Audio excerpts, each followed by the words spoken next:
గుణాన్ని కలుసుకున్న రోహిణి వీడియో తీసి ప్రభావతి ముందు నిజాన్ని బయట పెట్టిన బాలు ప్రభావతి ముందు ఏ నిజాన్ని బయట పెట్టబోతున్నాడో, అసలు ఏం జరగబోతుందో తెలుసుకోవాలి అనుకుంటే తప్పకుండా మన వీడియోని ఒక్క లైక్ చేయండి. రోహిణి అయితే విద్యతో చెప్తూ ఉంటుంది, నేను ఎలాగైనా ఆ గుణాన్ని కలుసుకోవాలి, పరిస్థితి చాలా దారుణంగా ఉంది. ఇప్పుడు గనక ఆ గుణగాడు ఏదైనా నిజాన్ని బయట పెట్టాడు అంటే ఇక నా పని అయిపోయినట్టే. బాలు ఇప్పుడున్న అడావిల్లో పట్టించుకోడు అనుకున్నాను, కానీ బాలు నిజాలు బయట పెట్టే పని మీదే తిరుగుతున్నాడు. ఒకవేళ నిజాలు గనక బయట పడ్డాయి అంటే ఇక నా జీవితం అయిపోయినట్టే విద్య. నేను ఏదో రకంగా ఆ గుణాన్ని కలుసుకొని తనని మాత్రం ఏ నిజాలు బయట పెట్టడానికి వీల్లేదని చెప్పాలి అంటూ చెప్తూ ఉంటుంది రోహిణి. అదేంటే బాలు అన్నంత పని చేస్తాడేమో, ఒకవేళ నిజంగానే ఆ గుణ చేత నిజాలు బయట పెట్టించాడు అంటే మన పరిస్థితి ఏంటి అంటూ అనంగానే ఆ గుణగాడు చాలా తెలివైనవాడు. వాడు ఎట్టి పరిస్థితిలో కూడా నిజాల్ని ఒప్పుకోడు, ఏదో రకంగా తప్పించుకుంటాడు. కానీ నేను కూడా తనకి ఈ విషయాన్ని చెప్పాలి కదా, ఈ విషయం ముందే చెప్తే ఏదో ప్లాన్తో రెడీగా ఉంటాడు అంటూ ఇక రోహిణి అయితే చెప్తూ ఉంటుంది. సరేనే వెళ్ళి కలుసుకో అంటూ విద్య అయితే అంటూ ఉండగా, తర్వాత కలుసుకుంటాను, ఈరోజు కొంచెం పనుంది, ఇంటికి వెళ్ళడం కాస్త లేట్ అయినా అత్తయ్య అరుస్తుంది అంటూ రోహిణి అయితే చెప్పి వెళ్ళిపోతుంది. ఏంటో దీని జీవితం, ఒక్క అబద్ధంతో మొదలైన దీని జీవితం అవి తప్పించుకోవడానికి ఇంకా ఎన్నో అబద్ధాలు చెప్పవలసి వస్తుంది. అసలు దీని జీవితం ఏమైపోతుందో కూడా అర్థం కావడం లేదు. బాలు మీనాని మోసం చేశానన్న గిల్టీ ఫీలింగ్ ఉన్న దీని జీవితం గురించి ఆలోచించి నిజాన్ని బయట పెట్టలేకపోయాను. అసలు నేను చేస్తున్నది తప్పో ఒప్పో కూడా అర్థం కావడం లేదు అంటూ విద్య అయితే అనుకుంటూ ఉంటుంది. ఇంతలో మరొక వైపు ఇక బాలు మీనా ఇద్దరూ కూడా ఆలోచిస్తూ ఉంటారు. అసలు నిజాలు ఎలా బయట పెట్టాలి, ఆ విద్య కూడా ఒప్పుకోవడం లేదు కదండి. అసలు నిజాలు ఏ విధంగా రాబట్టాలో అర్థం కావడం లేదు అంటూ మీనా అనంగానే, అన్ని నిజాలు నేను బయట పెడతాను కదా, నువ్వెంతకంత కంగారు పడుతున్నావో, ఈరోజు కాకపోయినా రేపన్నా అన్ని నిజాలు బయటపడి తీరవలసిందే. ఆ పార్లలమ్మ తప్పించుకోలేదు, ఆ విద్య తప్పించుకోలేదు.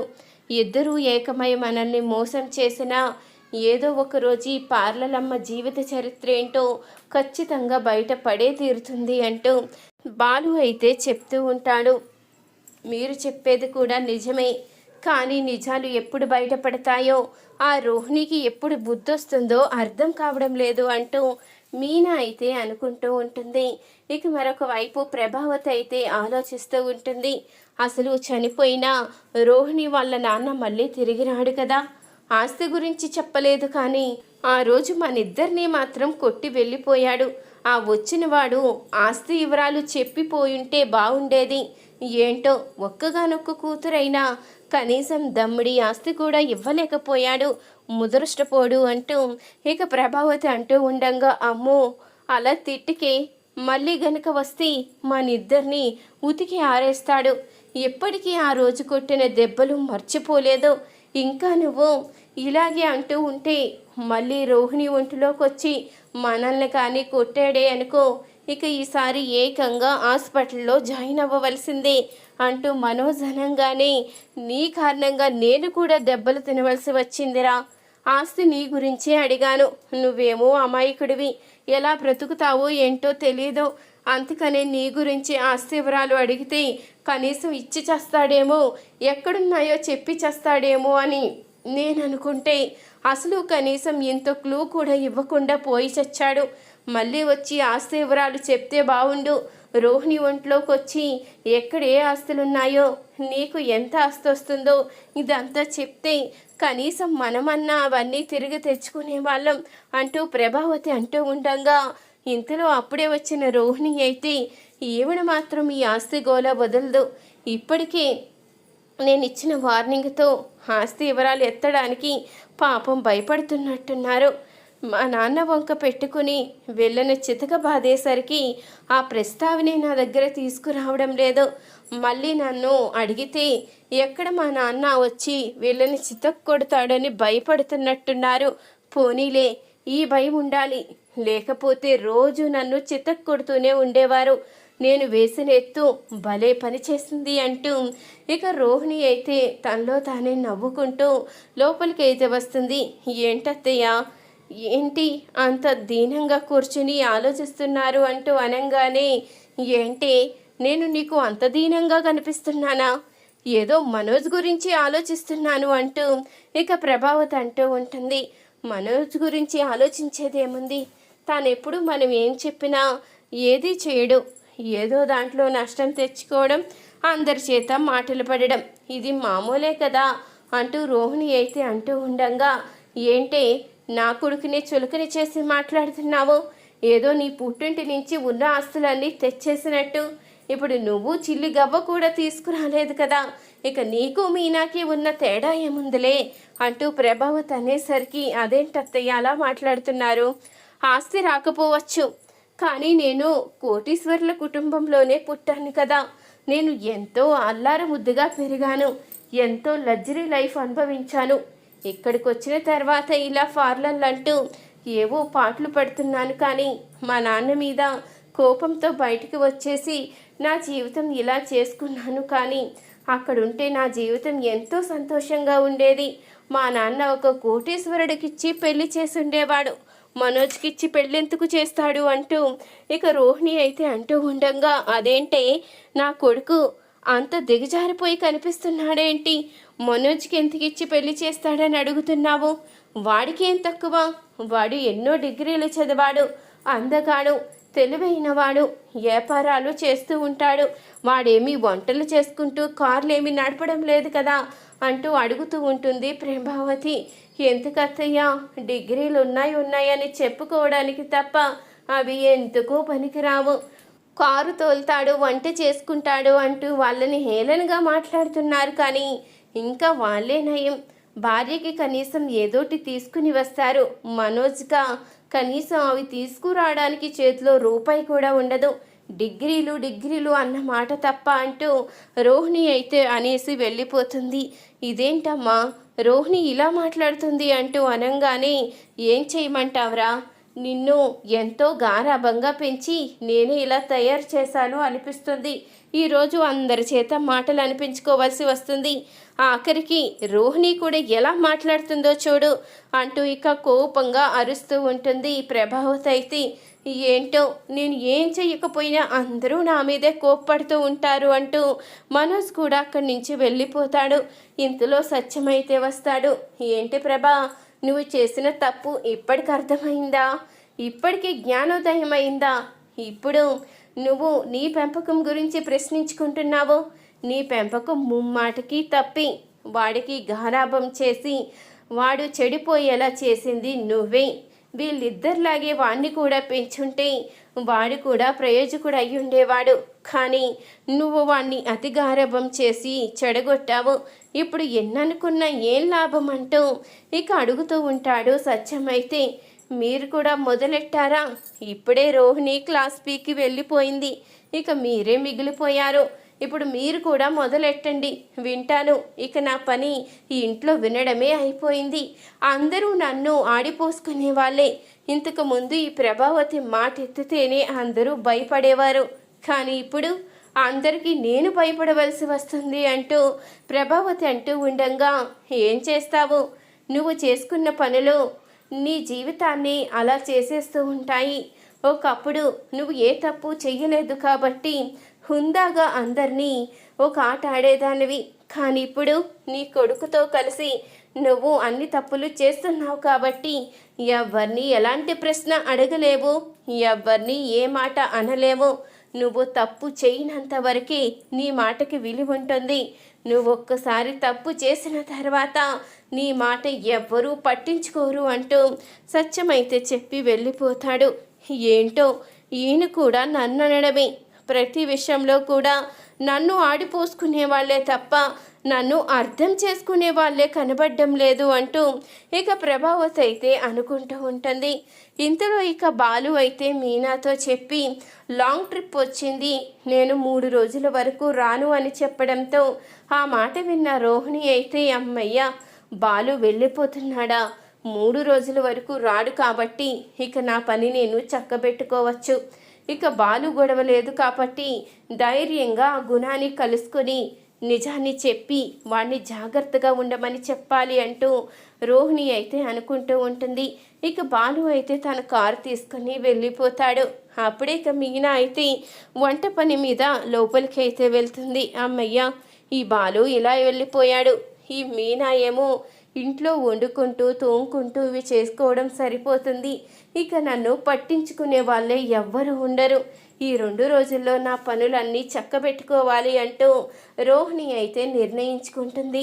అనుకున్న విధంగానే ఇక రోహిణి అయితే కంగారుగా గుణ దగ్గరికి అయితే వెళ్తుంది. అప్పుడు ఇక బాలు అయితే రోహిణిని ఫాలో అవుతూ వెళ్తాడు. ఇక రోహిణి అయితే గుణ ఆఫీస్కి వెళ్ళడం చూసిన బాలు అయితే నాకు తెలుసు పార్లలమ్మ, నేనున్నంత వరకు నువ్వు ఇక్కడికి రావని అర్థమయ్యే లాంగ్ ట్రిప్ వచ్చింది, 2 రోజుల వరకు రావడం లేదనే చెప్పాను, కానీ నువ్వు పాపం అది నిజం అనుకొని ఇక్కడికి వచ్చావు, అసలు ఏం మాట్లాడతావో చూస్తాను అంటూ ఇక బాలు అయితే వెనకాలే వెళ్తాడు. ఇక రోహిణి అయితే గుణ దగ్గరికి వెళ్ళి గుణ నువ్వు చాలా జాగ్రత్తగా ఉండాలి, బాలుకి నిజం తెలిసిపోయింది, బాలు ఫోన్లోంచి వీడియో పంపించింది నేనే అని అర్థమైంది, ఆ వీడియో నీకు నేను పంపిస్తే నువ్వే వైరల్ అయ్యేలా చేశావని అన్నీ బాలు తెలుసుకున్నాడు, కానీ ఇదంతా చేసింది మనమే అనడానికి ఎలాంటి సాక్ష్యం లేక నోరు మూసుకొని ఊరుకున్నాడు. ఒకవేళ సాక్ష్యమే గనక దొరికితే ఇక బ్రతకనివ్వడు, నాకు ఆ ఇంట్లో స్థానం ఉండదు, నీ ప్రాణాలు ఉండవు, అందుకనే జాగ్రత్తగా ఉంటామని నీకు ఈ విషయాన్ని చెప్పడానికి వచ్చాను అంటూ అనంగానే అప్పుడు ఇక బాలు ఒక్కసారిగా షాక్ అవుతాడు. అనుకున్నాను పార్లలమ్మ, ఇది సాక్ష్యం ఉండదని నువ్వు అనుకుంటున్నావు, పాపం నేను ఇదంతా వీడియో తీస్తున్నానని నీకు తెలియదు కదా, ఈ వీడియో బయట పెట్టి నీ నిజ స్వరూపం బయటపడేలా చేస్తాను అంటూ ఇక బాలు అయితే అనుకుంటూ ఉంటాడు. సరే రోహిణి చెప్పావు కదా, ఆ బాలుగాడికి అంత సీన్ లేదు, కానీ అయినా నువ్వు చెప్పినంతకైనా జాగ్రత్తగా ఉంటానులే అంటూ ఇక గుణ అయితే చెప్పడంతో ఇక అక్కడి నుంచి రోహిణి అయితే బయటికి వచ్చేస్తుంది. ఇంతలో అప్పుడే విద్య అయితే వస్తుంది. ఏంటి నన్ను రమ్మని చెప్పి నువ్వు ఇంత హడావుడిగా వచ్చేసావు, ఇక్కడికి ఎందుకు వచ్చావని అడుగుతూ ఉండగా అదేనే మొన్న నీకు చెప్పాను కదా, గుణాన్ని కలుసుకుని బాలు విషయం చెప్పాలి అని, ఈ రోజుకి నాకు చెప్పడానికి కుదిరింది, ఎందుకంటే ఆ బాలు ట్రిప్కి వెళ్ళాడు, 3 రోజుల వరకు రాడు, లాంగ్ ట్రిప్ తగలడంతో నా అదృష్టం బాగుండి నేను గుణాన్ని కలుసుకోవడానికి రాగలిగాను, లేకపోతే ఎప్పుడు గుణ దొరికిపోతాడో, ఎప్పుడు నిజాన్ని బయట పెట్టేస్తాడో అని చాలా భయమేసింది అంటూ అనంగానే అవును నీ గురించి ఆ గుణాకి మొత్తం తెలియదు కదా, ఏదో కేవలం సహాయం చేయడం తప్ప, ఆ దినేష్ విషయంలో ఇలాంటి సహాయాలు తప్ప నీ జీవితం గురించి ఆ గుణాకి తెలియదు అనుకుంటే కదా అంటూ అనంగానే ఏమోనే ఇలాంటి వాళ్ళని కూడా నమ్మలేము, నాకు తెలిసి ఆ గుణాకి నా గురించి తెలుసుకోవడం పెద్ద పనేమీ కాదు, తెలుసుకున్న వాడిప్పుడు బయట పెట్టడు, వాడికి ఏదైనా డబ్బులు అవసరమైనప్పుడు బ్లాక్మెయిల్ చేసినా ఆశ్చర్యపోవలసిన అవసరం లేదు అంటూ ఇక రోహిణి అయితే చెప్తూ ఉంటుంది. ఏమోనే నీకు ముందు పెళ్ళయిందని కానీ, నీకు ఒక కొడుకున్నాడని కానీ, చింటూ నీ కొడుకని, ఆ సుగుణమ్మ నీ తల్లని, ఇవన్నీ కూడా బయటపడ్డాయి అంటే నీ జీవితం ఏమైపోతుందో, ఆ జీవితాన్ని కాపాడుకోవడానికి నువ్వు ఎన్ని అబద్ధాలు చెప్పాలో ఇవన్నీ తలుచుకుంటూ ఉంటేనే భయం వేస్తుంది. బాలు ఫోన్ గురించి వచ్చి నన్ను నిలదీసిన దగ్గర నుంచి నాకు చాలా భయంగా ఉంది, ఎప్పుడు నిజాన్ని బయట పెట్టేస్తానో అని, కానీ నీ గురించే నిజాన్ని బయట పెట్టకుండా కంట్రోల్ చేసుకుంటూ బాలు అడిగిన వాటికి అన్నిటికీ ఎలాగో ఆ రోజు సమాధానం చెప్పగలిగాను, కానీ మీనా గనుక వచ్చింది అంటే ఖచ్చితంగా నిజాన్ని లాగేస్తుంది, మీనాని మాత్రం బుట్టలో పెట్టలేము అంటూ ఇక చెప్తూ ఉంటుంది విద్య అయితే. అందుకనేనే నీకు ఎలాంటి సమస్య ఉండకూడదు. నా గురించి ఎంత చేస్తున్నా నీ కోసం కూడా ఆలోచించాలి కదా. అందుకే ఆ గుణగాడికి ముందే హెచ్చరించాను. ఇక మీదట వాడే చూసుకుంటాడు, ఎలాంటి ఇబ్బంది ఉండదు అంటూ రోహిణి అయితే చెప్తూ ఉంటుంది. ఇంతలో ఈ మాటలన్నీ వీడియో తీసిన బాలు ఒక్కసారిగా షాక్ అవుతాడు. అనుకున్నాను, పార్లలమ్మ ఇన్ని రోజులు ఈ నిజాన్ని దాచిపెట్టిందా? చింటూ ఒక అనాథని అనుకున్నాను. చింటూ కన్న తల్లి ఉండి కూడా దుబాయ్లో ఉంటుంది. చింటూని పట్టించుకోకుండా అంత కఠినంగా ఎలా ఉండిపోయింది అనుకున్నాను. ఇప్పుడు అసలు విషయం అర్థమైంది. తాను ఇంత దుర్మార్గురాలు కాబట్టే పాపం కన్న కొడుకుని కూడా అనాథన చేసి తన జీవితం గురించి మాత్రమే ఆలోచించుకుని స్వార్థంగా వచ్చేసింది అంటూ ఇక బాలు అయితే అనుకుంటూ ఉంటాడు. వెంటనే విషయాన్ని బయట పెట్టాలి, అందరి ముందు ఈ నిజం తెలిసేలా చెయ్యాలి. ఈ పార్లలమ్మ శివ జీవితం నాశనమైపోవాలని ప్లాన్ చేసింది. ఇలాంటి పార్లలమ్మని ఎలా వదిలిపెడతాను అంటూ ఇక అనుకుంటూ బాలు అయితే వీడియోని తీసుకుని ఇంటికైతే వెళ్తాడు. ఇంతలో ఇక ప్రభావతి అయితే రోహిణి తండ్రి ఫోటో ముందు నుంచుని, మీరు మీ కూతురులోకి ఆత్మగా వస్తున్నారు, అదేదో ఆ నిజాన్ని కూడా చెప్పి వెళ్ళిపోండి అన్నయ్య. ఆస్తులు ఎక్కడున్నాయో ఎక్కడెక్కడున్నాయో చెప్తే నా కొడుకు వాటిని సొంతం చేసుకుంటాడు కదా, మీ అల్లుడు కూతురే కదా సంతోషంగా ఉండేది అంటూ ప్రభావతి అయితే మాట్లాడుతూ ఉండగా అప్పుడే ఇక బాలు అయితే లోపలికి వచ్చి, అమ్మ ఆశావతి, ఆయన ఫోటోలోంచి రావడం జరగదు, నీకు ఆస్తుల గురించి చెప్పడం జరగదు, లేని ఆస్తుల గురించి చెప్పమంటే ఎక్కడ చెప్తాడు అంటూ అనంగానే, ఏంట్రా నువ్వు మాట్లాడేది, లేని ఆస్తులేంటి, అసలు రోహిణి తండ్రి మాకే తెలియదు, నీకు తెలుసా, తనకి ఆస్తులు ఉన్నాయో లేదో నీకేం తెలుసు అంటూ అనంగానే, నువ్వు అనుకుంటున్నట్టు ఆ పార్లలమ్మ దుబాయ్లో పుట్టి పెరిగిన అమ్మ కాదు, వాళ్ళ నాన్న దుబాయ్ వెళ్ళిన రకము కాదు. నేను నీకు చెప్పాను కదా, ఈ మొహాన్ని చూస్తూ ఉంటే దుబాయ్ వెళ్ళినట్టు లేదు, ఇక్కడ ఏదో హోటల్ నడుపుకున్నట్టు అనిపిస్తుంది అని. అదే నిజమైంది.